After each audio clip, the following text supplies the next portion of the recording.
تمہاری منزل یہ نہیں ہے کہ ڈگری مل جائے اور جاب مل جائے، یہ بہت چھوٹے درجے کی چیز ہے۔ میری، تمہارے وی سی صاحب کی، تم بچیوں کی، بچوں کی ایک ہی منزل ہے کہ یا اللہ تو راضی ہو جا۔ اللہ تجھے مرنے سے پہلے پہلے حاصل کرنا ہے، ڈھونڈنا ہے، پا لینا ہے، راضی کر کے مرنا ہے۔ لیتک تحلو والایام مریرۃ ولیتک ترضی والانام غضاب ولیت الذی بینی وبینک عامر وبینی وبین العالمین خراب ولیت الشراب من ودادک صافیا وشربی من ماء المعین السراب فاذا صح منک الود فالکل حین وکل الذی فوق التراب التراب۔ اللہ کو پاتے ہوئے جو سودا کرنا پڑے کر جاؤ۔ عبداللہ بن حذیفہ کو رومیوں نے پکڑ لیا، صحابی ہیں، ان کو آگ میں ڈالنے لگے تو وہ رو پڑے، تو لوگوں نے رومی بادشاہ سے کہا کہ یہ رو پڑا ہے، ڈر گیا ہے، ان کا لے آؤ، میرے پاس لے آؤ۔ ان کو واپس لائے تو رومن بادشاہ نے پوچھا کیوں روئے ہو، موت سے ڈر گئے ہو؟ کہنے لگے موت تو ہمارے لیے سب سے بڑا تحفہ ہوتا ہے، میں اپنی بے بسی پہ رویا ہوں۔ کہ کیا بے بسی ہے؟ کہ بے بسی یہ ہے کہ ایک جان ہے آگ میں گرتے ہی جل کے راکھ ہو جائے گی، کاش میرے جسم پر جتنے بال ہیں اتنی میری پاس جانیں ہوتی اور میں ایک ایک جان کو اللہ کے نام پہ قربان کرتا۔ آج مرنے کا مزہ نہیں آ رہا، اس پہ رویا ہوں۔ تو بادشاہ اتنا حیران ہوا، انہوں نے کہا تو میرا ماتھا چوم دے اور میں تمہیں آزاد کرتا ہوں۔ تو اس کا ماتھا چوما، انہوں نے چھوڑ دیا۔ 2000 سال پیچھے چلے جائیں، فرعون دنیا کا واحد انسان ہے جس نے کہا انا ربکم الاعلی، میں سب سے بڑا رب ہوں، اور اپنے آپ کے رب ہونے کا دعویٰ انسانوں میں صرف فرعون کا ہے۔ اس کی باندی مسلمان ہو گئی، موسیٰ علیہ السلام کا کلمہ پڑھ لیا، ایمان چھپتا نہیں، وہ پتہ چل گیا۔ فرعون نے اس کو پکڑوایا، اس کی 2 بچیاں، ایک دودھ پیتی ایک ساتھ چلتی، اور اس نے اپنے دربار میں کڑاہ میں تیل ڈلوایا، نیچے آگ لگوائی، تیل ابلنے لگا۔ جب وہ پوری طاقت سے ابلنے لگا تو اس نے فرعون نے اس عورت سے، اس باندی سے کہا یہ آگ تیرے سامنے ہے، جلتا ہوا تیل، موسیٰ کے رب کو مانے گی تو پہلے تیری بچیوں کو جلاؤں گا پھر تجھے جلاؤں گا، اور اگر مجھے رب مانے گی تو تیرے گھر کو سونے چاندی سے بنا دوں گا، تیرے گھر کو سونے چاندی سے بھر دوں گا۔ اللہ کا پا لینا یہ میری آپ سب کی معراج ہے، اور اللہ کو کھو دینا میرے آپ سب کے لیے ہلاکت اور تباہی ہے۔ سنو اس نے کیا کہا؟ اللہ نے اپنی محبت کو ماں سے تشبیہ دی ہے، باپ سے نہیں دی، اور چھوٹا بچہ زیادہ ممتا کو لیتا ہے۔ وہ کہنے لگی فرعون یہ تو میری 2 ہیں، میری 100 ہوتی تو اللہ کے نام پہ آج میں قربان کر دیتی۔ فَاقْضِ مَا أَنْتَ قَاضٍ، کر جو تجھے کرنا ہے۔ تو پاگل ہو گیا، غصے میں کہنے لگا اس کی بڑی بیٹی کو ڈال دو۔ تو انہوں نے اس کو یوں ٹانگوں سے پکڑا اور وہ چیختی چلاتی ہوئی تھی۔ ماں کا ایک بول اس کی جان بچا سکتا تھا، اور پھر گھر جا کے توبہ کر لیتی۔ وہ کہتی یا اللہ مجھے معاف کر دے، میں نے کلمہ کفر کہا۔ اس کو ٹانگوں سے پکڑا ہوا ہے، اس کے ہاتھ نیچے جھول رہے ہیں، اور وہ اماں بھی کہہ رہی کہ مجھے بچا لو۔ ماں نے اپنی آنکھوں سے بچی کو تیل میں یوں ڈوبتے دیکھا، اور پھر وہ ابھری جیسے مچھلی تلنے کے لیے، جیسے مچھلی تلی جاتی تو باہر آ جاتی، اوپر آ جاتی، تو وہ ایسے بلبلے اٹھ رہے تھے۔ وہ ایک ہی لمحے میں اس کی تو جان گئی، ایک آنسو کا قطرہ اس نے نہیں نکلنے دیا اپنی آنکھوں سے، اور اپنے دل کو جب مضبوط کیا تو میرے رب کی غیرت، میرے رب کی رحمت محبت حرکت میں آئی۔ اللہ نے ماں کی آنکھوں سے پردہ ہٹا دیا، اور ماں نے اپنی بیٹی کی روح کو نکلتے دیکھا، اور وہ کہہ رہی ہے اصبری یا ام فإن لک من الأجر کذا وکذا۔ ماں جی ڈرنا نہیں، صبر کرو، جنت تیار ہے، جنت تیار ہے۔ معصوم بچی کو تو پتہ بھی نہیں تھا کہ کیا ہونے والا ہے، اس کو پکڑ کے یوں ڈالا، اس کی تو آہ بھی نہ نکلی، اور وہ مچھلی کی طرح تلی گئی۔ اب پھر ماں کا کلیجہ پھٹا، اللہ نے پھر آنکھوں سے پردہ ہٹایا، اور انہیں اپنی بچی کی روح کو نکلتے دیکھا، اور وہ کہہ رہی اسبری یا فإن لک من الاجر کذا وکذا، ماں جی تھوڑی دیر کا صبر، جنت تیار ہے، جنت تیار ہے، جنت تیار ہے۔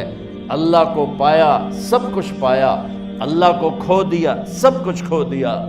جب اس کو پکڑ کے لے جانے لگے، اس نے فرعون کو دیکھا، فرعون اس کی آنکھوں میں آنکھیں نہیں ڈال سکا، نظریں نیچے ہوں گی اس کی۔ کہنے لگی میری ایک بات مانو گے، میری ایک خواہش پوری کرو گے؟ فرعون نے پوچھا کیا؟ کہ جب میں بھی جل جاؤں تو میری اور میری بچیوں کی ہڈیوں کو اکٹھے دفن کرنا، باہر پھینک نہ دینا، دفنا دینا۔ فرعون نے کہا تمہاری یہ خواہش پوری کی جائے۔ انہوں نے کہا پیچھے ہٹ جاؤ، میں نے اللہ کو جان دینی ہے، مجھے دھکا دینے کی ضرورت نہیں ہے، میں اپنے اللہ سے ملنے جا رہی ہوں۔ سبحان اللہ، جب اللہ مطلوب ہوتا ہے تو موت محبوب بن جاتی ہے، جب اللہ کی نافرمانی ہوتی ہے تو موت سے نفرت ہو جاتی ہے، مرنا عذاب نظر آتا ہے۔ وہ چھلانگ مار گئی، اللہ اکبر کا نعرہ لگاتی ہوئی، ہڈیاں ادھڑ گئیں، گوشت ادھڑ گیا، ہڈیاں باقی رہ گئیں۔ فرعون نے کہا ایک ہی جگہ ڈال دو، سب کو دفن کر دو۔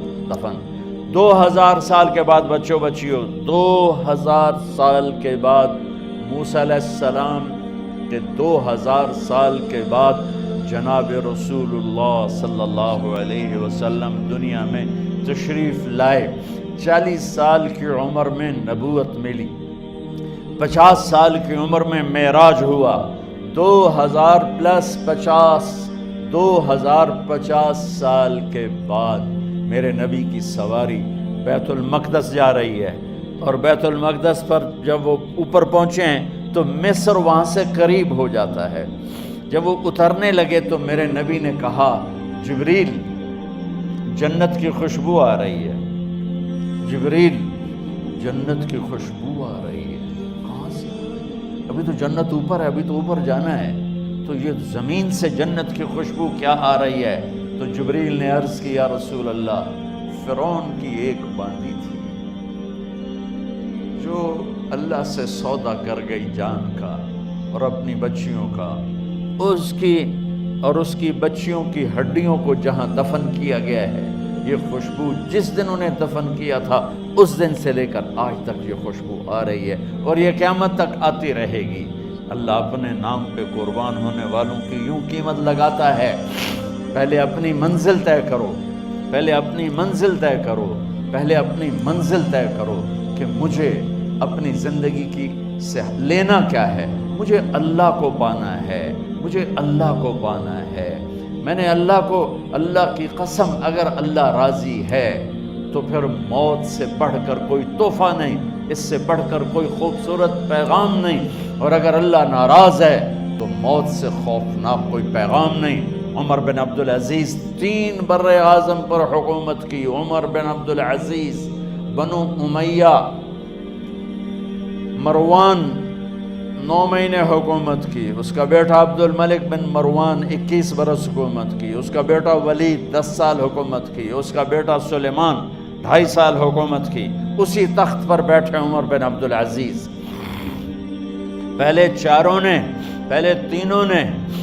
نے اللہ کے شریعت کو قربان کیا حکومت کے لیے، عمر بن عبدالعزیز نے اپنے آپ کو قربان کیا اللہ کے لیے، حکومت کو پاؤں کے تلے رکھا اور اللہ کی رضا کو سامنے رکھا۔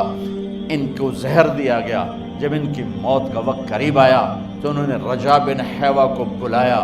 سننے والی بات ہے بچوں، ان سے فرمانے لگے سنو، میں نے 3 بادشاہوں کو قبر میں اتارا۔ اب بچیاں تو قبرستان جاتی نہیں، ہم تو اپنے ہاتھوں سے قبر میں اتارتے ہیں اور اوپر مٹی ڈالتے ہیں اور اوپر اینٹیں ڈالتے ہیں اور پھر منو مٹی میں دبا کے واپس آتے ہیں۔ یہ منظر آپ بچیوں کے تو دیکھنے کا بھی نہیں ہے۔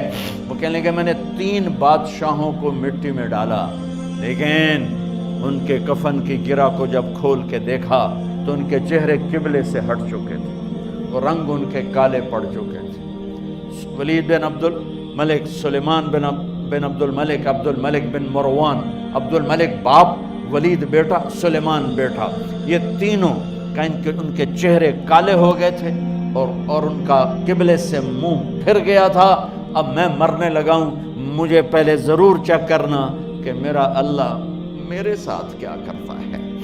پہلے تینوں کی ظلم کی حکومت تھی، ان کے چہرے قبلے سے کیوں ہٹ گئے؟ آپ کو عجب بات بتاؤں، ولید بن عبد الملک روزانہ تہجد میں کھڑے ہو کے 10 سپارے پڑھتا تھا، 10 سپاروں کی تلاوت تہجد میں کرتا تھا کھڑے ہو کے، اور قبلے سے چہرہ ہٹ گیا۔ سلیمان بن عبد الملک تہجد گزار، چہرہ قبلے سے ہٹ گیا، ظلم کیا، ظلم کیا، ظلم کیا، خون کو پانی بنا دیا، حکومت پر شریعت کو قربان کیا، رشتے ناتوں کو قربان کیا۔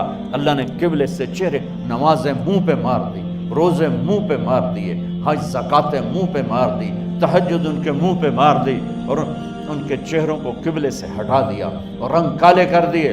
عمر بن عبدالعزیز نے اسی سلطنت کو عدل سے بھر دیا، اسی سلطنت کو عدل سے بھر دیا۔ کیسی سلطنت کی؟ جب گورنر تھے تو 60 اونٹوں پہ سامان چلتا تھا، جب امیر المومنین بنے تو بچے کہنے لگے ماں سے، بچے بچیاں 12 تھے، ماں سے کہنے لگے کہ عید کا موقع آ رہا ہے، ابا سے کہو ہمیں نئے کپڑے تو لے کر دیں۔ ان کی ماں کا نام ہے فاطمہ، بچوں کی ماں کا نام فاطمہ بنت عبد الملک۔ یہ دنیاوی سٹیٹس میں سب سے بڑی خاتون گزری ہے، آج تک اس کے لیول کی کوئی عورت نہیں آئی۔ دادا بادشاہ، باپ بادشاہ، 4 بھائی بادشاہ، 6 خامند بادشاہ، 7 نسبتوں سے یہ عورت شہزادی رہی ہے۔ حضرت عمر گھر آئے، بیگم نے کہا بچے کپڑے مانگ رہے ہیں۔ حضرت عمر کہنے لگے میرے پاس تو پیسے نہیں ہیں، تنخواہ میں تو مشکل سے روٹی پوری ہوتی ہے، کہاں سے لے کر دوں؟ تو تھوڑی دیر خاموش رہی بیگم، پھر کہنے لگی آپ ایسا کریں، اگلے مہینے کی سیلری ایڈوانس لے لیں، اس سے میں کپڑے لے لیتی ہوں اور روٹی کا خرچہ میں مزدوری کر کے، گھر بیٹھے مزدوری کر کے چلا لوں گی، آپ 1 مہینے کی تنخواہ ایڈوانس لے لیں۔ حضرت عمر بن عبدالعزیز واحد خلیفہ ہیں جن کے دور میں 3 بر اعظم میں زکوٰۃ لینے والا باقی نہیں بچا تھا۔ یہاں لاہور بھی ان کی حکومت کے نیچے تھا، جنوبی اسپین فرانس ان کی حکومت کے نیچے تھا، کاشغر تک ان کی حکومت کے نیچے تھا، استنبول کے دروازوں تک ان کی حکومت تھی۔ 3 بر اعظم میں ایک آدمی زکوٰۃ لینے والا نہ بچا، اور اپنا حال یہ ہے کہ بیگم سے کہہ رہے ہیں پیسے کوئی نہیں، کپڑے کہاں سے لے کر دوں؟ اور بیگم طریقہ بتا رہی ہے کہ آپ اگلے مہینے کی تنخواہ ایڈوانس لے لیں، اس سے میں کپڑے لے لوں گی، اور چولہے کا خرچہ، روٹی کا خرچہ میں گھر بیٹھ کے مزدوری کر کے کما لوں گی۔ تو حضرت عمر کہنے لگے ہاں یہ ٹھیک ہے۔ باہر آئے وزیر خزانہ مزاحم، انہیں بلایا کہ بھائی ہمیں اگلے مہینے کی تنخواہ ایڈوانس چاہیے، یہ تنخواہ والے لوگ بیٹھے ہوئے تنخواہیں لیتے ہیں۔ اس نے کاغذ قلم آگے رکھ دیا، کہا حضرت یہاں لکھ کے دے دیں، آپ 1 مہینہ زندہ رہیں گے میں تنخواہ دے دیتا ہوں، آپ مجھے لکھ کے دے دیں آپ 1 ماہ زندہ رہیں گے میں آپ کو تنخواہ دے دیتا ہوں۔ چپ کر کے اٹھے، ایک لفظ نہیں بولے، گھر گئے۔ حضرت اپنی بیگم فاطمہ سے کہا بیگم بچوں سے کہہ دو کہ باپ کے پاس کپڑے لے کر دینے کی سکت نہیں ہے، اور خزانے ایسے بھرے پڑے تھے کہ زکوٰۃ لینے والا کوئی نہیں تھا۔ عید کی نماز ہوئی، نماز کے بعد جب ساری فیملی ملنے آئی اور بچے بھی ملنے آئے تو ان کو دیکھ کر ان کی آنکھوں میں آنسو آ گئے۔